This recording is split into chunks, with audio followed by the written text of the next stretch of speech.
पाहूयात पुढची बातमी। दारूबंदीसाठी महिलांनी पोलीस ठाण्यामध्ये धडक घेतली आहे। साहेब आमच्या गावची दारू बंद करा अशी आर्त हाक महिलांनी पोलिसांना दिली आहे। अवैध दारू विक्रीने अनेक संसार उद्ध्वस्त झाल्याची कित्येक उदाहरणे आहेत आणि याचा सर्वाधिक फटका महिलांना बसतो। लहान मुलंही दारूच्या आहारी जात असल्यामुळे गावगाडा बिघडतोय। त्यामुळे मारेगाव तालुक्यामध्ये सिंधी येथील महिलांनी साहेब आमच्या गावची दारू बंद करा हो असं म्हणत थेट मारेगाव ठाणेदारांना साकडं घातलंय।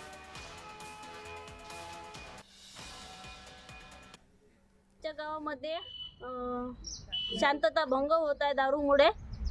आजची पिढी नवीन आहे, ते कशी चालायची कशी हे करायची। आमच्या गावात कार्यक्रमाचा प्रकार खूप आहे, भजनं पूजनं खूप चालतात आणि ते मुलं दारू पिऊन जर धिंगा मस्ती करत असेल तर त्या गावामध्ये शांतता राहील का? आमची मागणी आहे का गावामध्ये दारू विकायची नाही।